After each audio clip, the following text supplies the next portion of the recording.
Saya ulang lagi ya. Berarti Rasulullah adalah Rasul yang sukses membuat sarana orang kembali ke Allah, mengakui kudrahnya Allah dengan sarana apa saja, melihat rumput, melihat hewan, dan hewan itu ya apa saja, gabah itu apa saja, hewan yang melata di bumi apa saja, semua bukti kudrahnya Allah. Bahkan Rasulullah sukses membiarkan umatnya nggak ditunggui beliau tetap iman, mergo ditunggui konsep sing super gini kok Al-Qur'anul Karim. Jelas ya?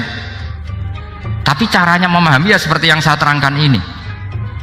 Ya saya baca lagi ya yang jadi annal mu'jizati pakai jama' mu'annas salim, annal mu'jizati al-madiyata, mukjizat-mukjizat yang sudah kelewat itu kanat khisiatan, bersifat fisik, tusyahadu bil absor, hanya bisa dilihat dengan mata kepala, karena qoti soleh wa asa Musa, wa mu'jizatul Qur'ani tusyahadu bil basirah.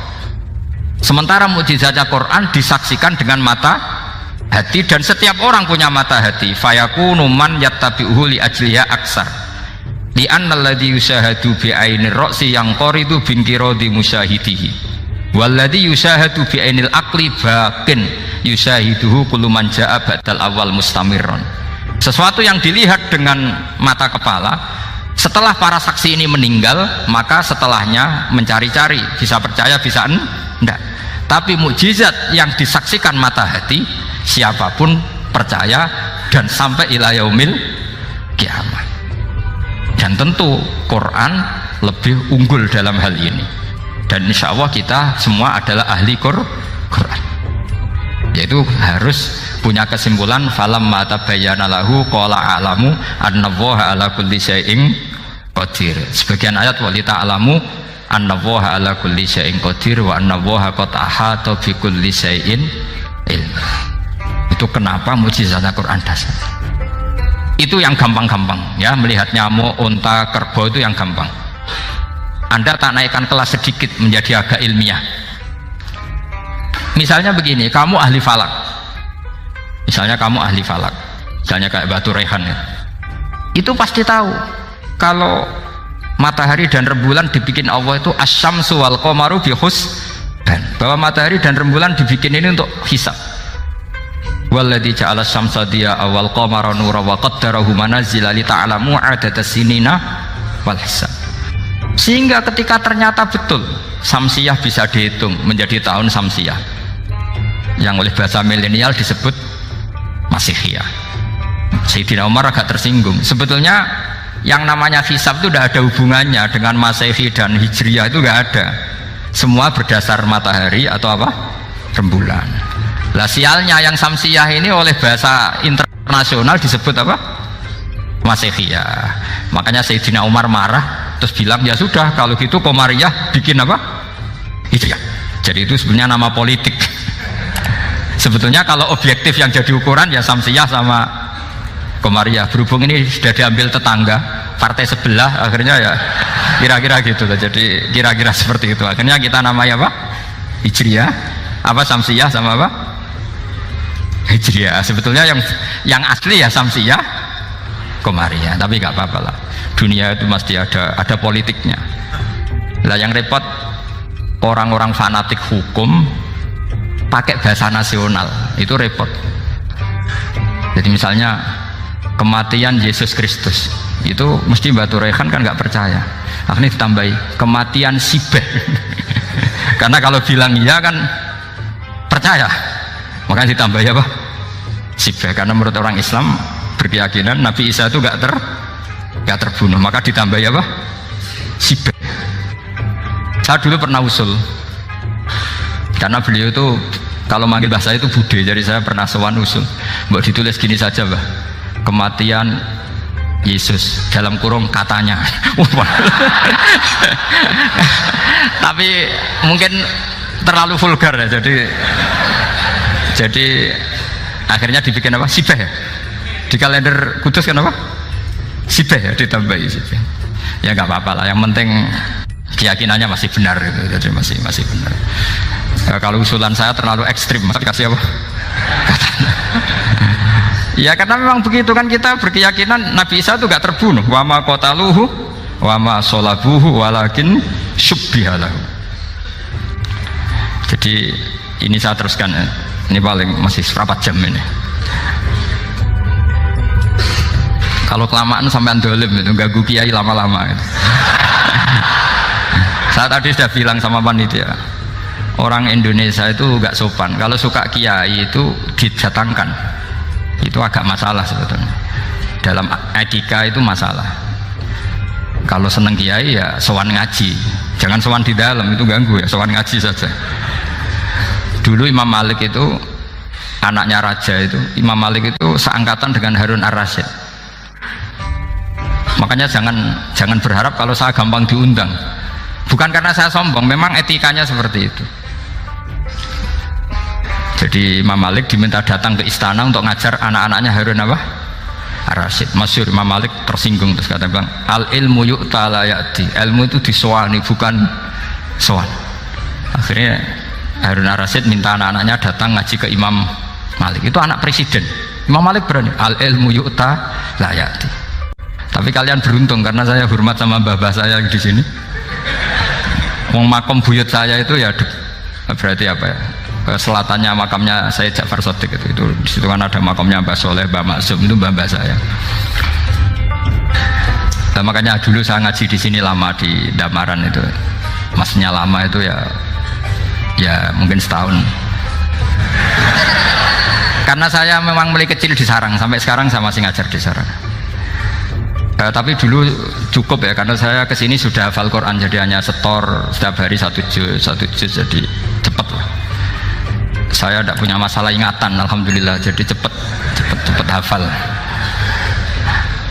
Saya terangkan lagi ya, ini penting ya, masalah mukjizatnya Quran. Selama ini orang tuh mau bilang tok, mukjizatnya Quran itu dahsyat, tapi nggak bisa menerangkan, itu masalah. Makanya kita harus bisa menerangkan mukjizatnya Al-Quran dahsyat itu apanya. Yaitu tadi, tongkatnya Nabi Musa hanya disaksikan oleh orang yang di era itu. Toh tujuannya mukjizat adalah diakui kemudian orang menjadi iman.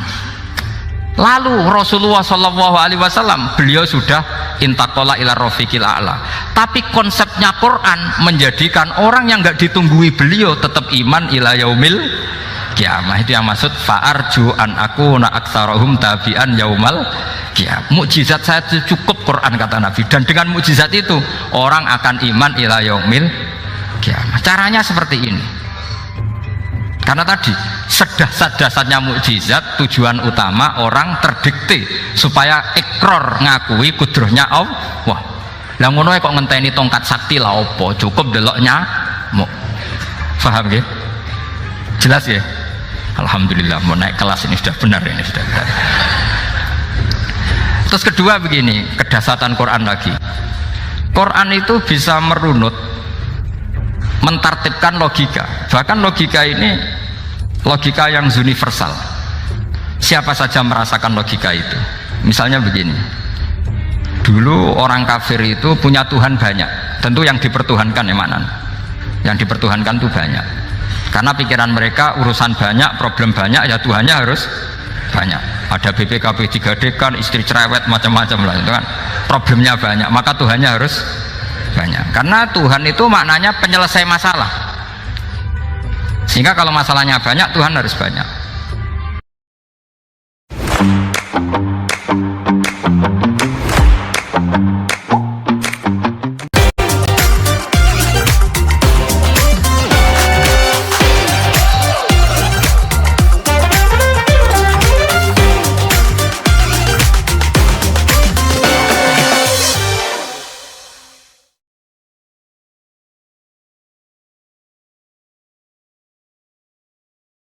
Ketika Rasulullah membawa konsep satu Tuhan, mereka janggal. Makanya mereka bilang, aja'alal alihata ilaha wahida inna hadza lasyai'un ujab. Masa Tuhan satu? Ini aneh, nggak bisa. Tuhan harus banyak, karena masalah kita banyak. Itu terpatri, di otak mereka terpatri. Lalu Nabi dengan santai diajari Allah menerangkan, andaikan kalian punya majikan banyak dan perintahnya beda-beda, kamu suka enggak? Ya enggak suka, mat, enggak enak. Punya majikan banyak itu udah enak. Milih mana majikan banyak sama satu? Satu aja, mat. Tuhan kamu adalah majikan kamu.